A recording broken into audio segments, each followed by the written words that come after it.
It's Friday. Get excited. The weekend is about to start. And we're talking about Better Man. Previously on the Nerdy Ronin Network. Yes. In closing, I will leave you with a quote from Pompeii, 79 AD. Hack! The floor is lava!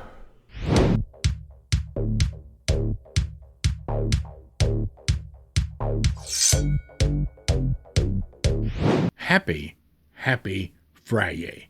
That's right. Oh, so excited. Just a couple of short hours from the weekend, and here we are, talking about something completely different. Oh, my friends, I tell you what, there is nothing like seeing a movie for the first time that you've never seen before. it just it just makes me happy. All right? So let's get into it. We're talking about Better Man today. Let's look. Better Man 2024, rated R, 2 hours and 15 minutes.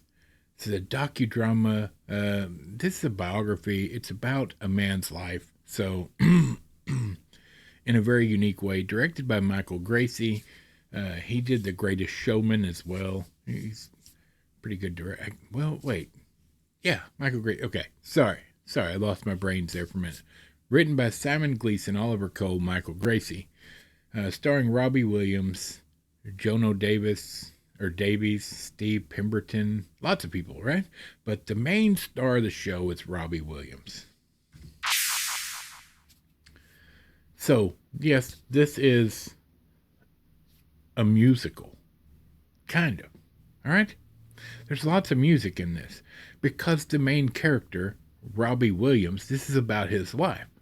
And him growing up and becoming a famous musician or a famous music star, pop star, whatever, and then failing at that and getting on drugs and this, that, and the other, and then becoming one of the legends of music.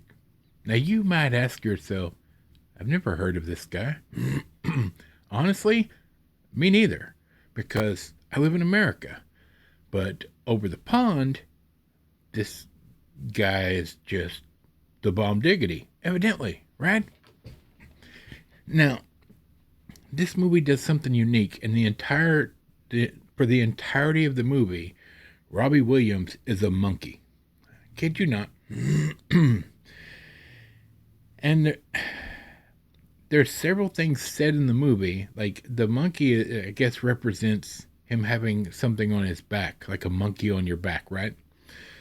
And I at first thought that it was because he had a drug problem, but he was a monkey as a little boy too, so that didn't make any sense.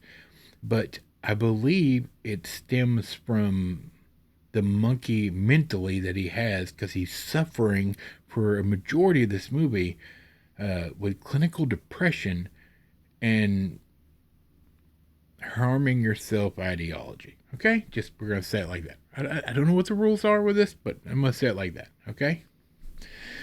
So, either way, it's unique, and he is a monkey.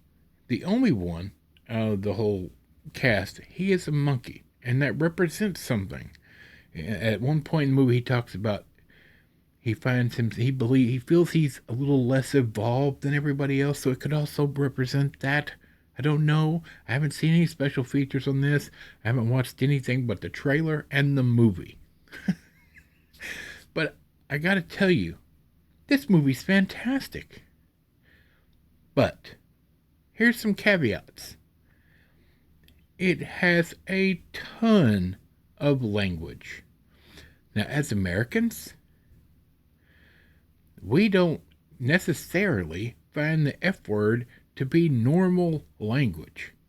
But across the pond, evidently it's part of their language that they use just randomly all the time. All right? Or at least that's how it seems watching this movie. I don't know.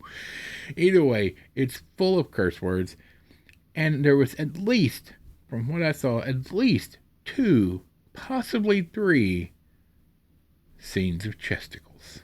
Like, like in your face chesticles, my friends. So, also, it deals with several adult themes. There's rampant drug use, and it's pretty visually like graphic. Uh, Alcohol and harming yourself takes center stage at one point. This is not a kids show. It's not a kids movie. This is straight up for adults. All right? And I say this with no ill intention. This is about an actual person's life, so you must be fair and show it. He's a part of it, so I'm assuming uh, he's telling it the way it is and the way it happened. And if that's the case, I'm not going to knock it for that. Excuse me. So here's the deal: the music is fantastic, like, and the movie is fantastic, but it's a little hard to watch in certain spots. But by the end of it, when everything comes full circle, you will be in tears, my friends. It's solid, solid ending. I was thoroughly impressed. Now, usually, if you talk about something like Phantom of the Opera, Les Mis, or musicals like that, that's a musical in my estimation. This movie has a lot of music in it where they're singing because they're band or a musician, if you will. I don't know if I would necessarily put this in that category. This is definitely a musical biopic, right? That has a lot of songs in it that are being sung by the characters in the show. But I would be reaching to call it a musical per se. That's just me. That's just, here you go. If you like music and you don't mind the foul language and all the graphic stuff, this might be for you. And if so, it's on Paramount Plus right now to watch. If you are a Paramount Plus member. If that's not your thing, I'm sure you can find something else to watch. But I found this astounding, and it actually made me want to look into his musical like catalog. Some of the music was just outstanding. And I will say the way they depicted the drug use and then rehab and getting it clean and the difficulty of it, it was solid. It was the truth of the matter, right? They didn't shy away from it. That was impressive, all right?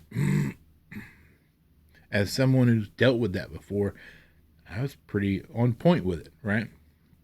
But this is not going to be for everybody. It's a really good movie, and if you want, if that's your thing, watch it, and let me know in the comments down below if you like it. But this is not going to be for everybody. It's a lot of people are going. I think a lot of people are going to just be so confused by the monkey issue that they won't get into it. They'll start it and be like, "Why is this guy a monkey? I don't understand. Everybody else is humans." And if that's you, I'm sorry, friends. But I was thoroughly impressed with this. There was a few bits of it that I was kind of like I was starting to get tired. I was like, man, let's get to the point. Let's wrap it up a little bit. But I would say that it's necessary. It's not horrible for the 2 hours and 15 minutes, but it is long. All right, but you couldn't have done this movie in an hour and a half. There's a lot of details and a lot of world building you have to do to show how this guy grew up and became an adult and all the different things that happened to him. This is not a happy movie throughout. There are happy parts, but there is some great sadness in this and it can be a difficult watch, but it's got a great payoff at the end. So I'm going to recommend it. It was great. I thoroughly enjoyed it. I'm glad I got to see it. I wish it would have came to the theater where I'm at and I could have watched it in the theater. This would have been a fun movie to watch in the theater. All right. I'm starting my weekend early, my friends. And we will be back on Monday We will be talking about a new Netflix original that I'm interested in. That there's 50-50 shot. It's going to be good. 50-50. But Chris Pratt's in it. I want to see it. All right. For Michael, the microphone. Bob, squeaky chair in the back. And this big fat nerd. We will see you then.